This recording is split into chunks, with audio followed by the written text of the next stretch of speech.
자, 오늘은 차원에 대해서 한번 얘기를 해보려고 해요. 차원. 혹시 이런 얘기 많이 하신 적 있지 않나요? 4차원스럽다. 주변에 혹시 4차원스러운 친구나 지인이 있을까요? 언제 우리가 이제 너무 4차원스럽다, 4차원 같다라고 쓰죠? 언제 이런 표현을 쓰죠? 이해가 안 될 때, 납득이 안 되고, 엉뚱할 때, 이런 표현을 많이 쓰는데, 오늘 이 4차원의 개념, 사실 우리가 4차원을 인식할 수가 없잖아요? 인식할 수 없다는 거는 우리가 인식할 수 있는 범위 밖에 있다. 인식 범위의 밖에 있다. 이런 뜻으로 한번 생각해 보면 좋을 것 같아요. 내가 인식할 수 있는 범위가 이 정도면 이 밖에 있으니까 내가 인식 당연히 못 하겠죠. 근데 수학이 있으면 가능합니다.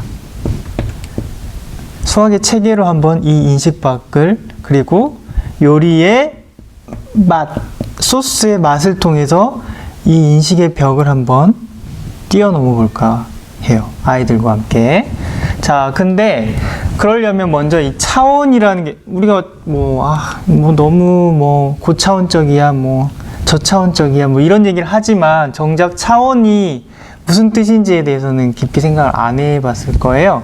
근데 차원을 수학에서는 뭐라고 얘기하냐면, 약간 어려울 수도 있는데, 어떤 공간상에서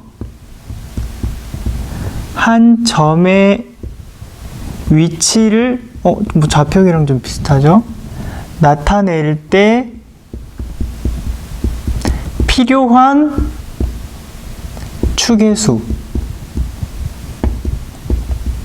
축 혹은 필요한 좌표의 수. 어렵죠? 예를 들어서 한번 생각해 볼게요. 자,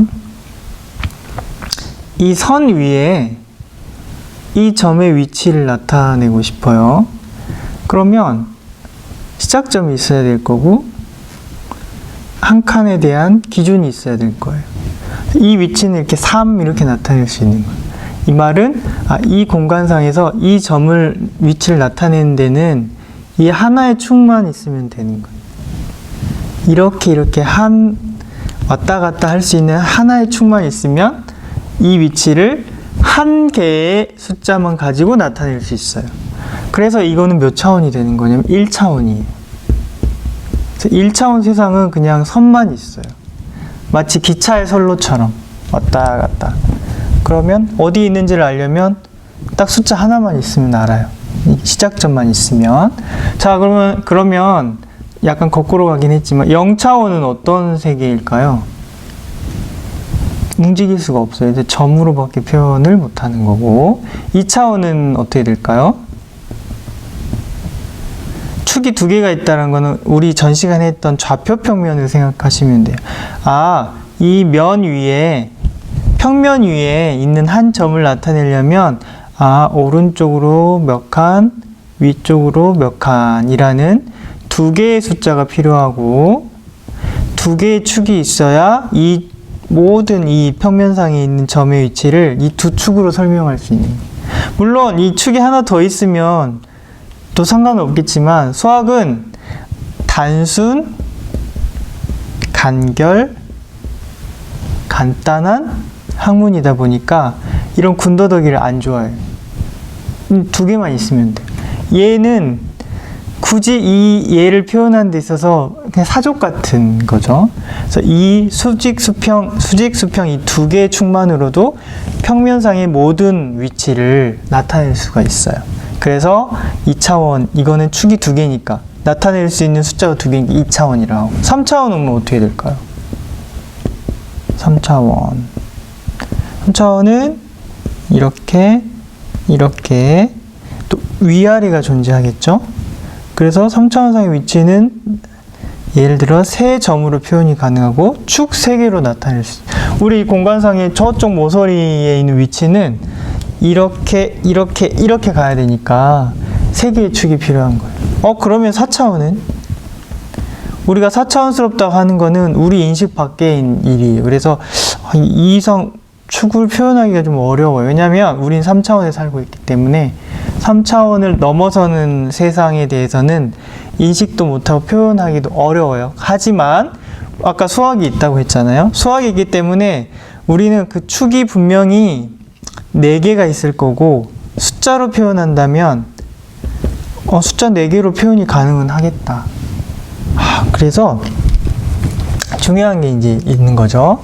아이들의 이렇게 의식대를 이렇게 확장해 줄 수 있는 수업 중에 하나인데, 내가 인식은 못해도 이 체계를 보니까 존재할 수 있는 것 같아. 그러면 이게 5개면 5차원, 6개면 6차원, 숫자가 쌍이 10개면 10차원, 11개면 11차원, 12개면 12차원까지 존재할 수 있겠다. 내가 다만 인식을 못할 뿐. 이 개념이 사실은 이 차원에서 얘기하고자 하는 가장 핵심적인 개념이라고 할 수가 있어요.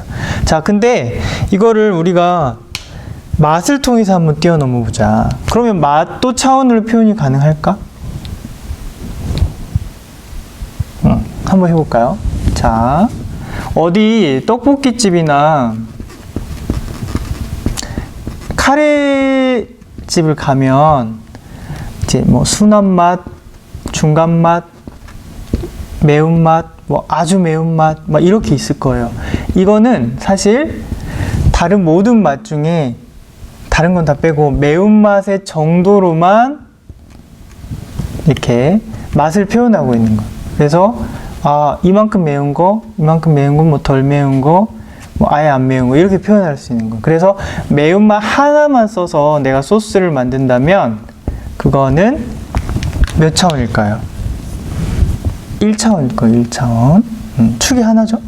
근데 요즘에 이제 단맛, 짠맛, 단짠 조합이 되게 유행이라고 하는데 단맛, 내 소스는 좀 많이 달면서도 많이 짠 그런 소스를 한번 만들어 볼까 하면은 나의 소스의 맛은 여기에 위치를 할 수 있을 거예요. 그래서 맛을 2가지를 써서 내 소스를 표현한다면 그건 2차원 소스가 되는 거예요.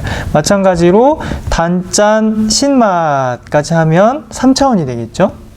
그래서 아이랑 뭐 한 가지 맛으로 아이가 뭐 단맛을 좋아하면 단맛만도 이렇게 조정을 해가지고 한번 소스를 만들어 봐. 그러면 1차원 맛이고 단맛 짠맛 2개를 하면 2차원, 단맛 짠맛 신맛 하면 3차원. 그러면 우리 오미자도 있듯이 단맛 짠맛 신맛 단맛, 짠맛, 신맛, 매운맛 사실 통각인데 맛의 개념을 좀 포함을 시키면 4가지 맛을 써서도 충분히 소스를 만들 수 있겠죠.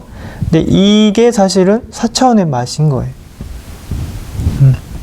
이게 다축이 독립적이기 때문에 단맛은 절대로 여기만 움직여서는 짠맛이 못 되는 그런 게 이제 독립성을 얘기하는 거거든요. 그래서 4차원, 5차원, 어떤 친구들은 이렇게 이 맛이 아니라 재료를 차원으로 보기도 해요. 그래서 뭐 상관없어요. 재료를 뭐 10개를 썼다 그러면 10차원 맛이에요 라고 할 수도 있는데 그래도 맛이 사실은 재료들은 겹칠 수가 있지만 맛은 이렇게 독립적이기 때문에 맛을 써서 4차원 맛, 5차원 맛까지는 만들어 볼 수 있을 것 같아요. 오미자가 있기 때문에. 그래서 이제 맛을 차원으로 표현해 보면서 맛을 좀 느껴보면서 내 인식 밖에 맛을 한번 경험을 해보는 거죠. 경험을 해보고 이 제에서 꼭 봐야 할 애니메이션이 있어요. 그게 이제 플랫랜드라는 영상인데 그 평면 도형이 이제 점나라, 선나라, 이제 평면나라, 공간나라를 여행하면서 마치 선에 있는 선의 나라 사람들이 여기를 모르는 위아래를 모르는 것처럼 평면에 있는 사람들이 높낮이를 모르는 것처럼 우리도 그 이상 차원을 존재하지만 모를 수도 있지 않을까라는 애니메이션을 유튜브에 검색을 한번 해보셔도 일부분은 또 보실 수가 있기 때문에 꼭 아이랑 같이 이 소스를 만들어서 이 나초와 함께 드시면서 이 영상을 보시면 좋을 것 같습니다.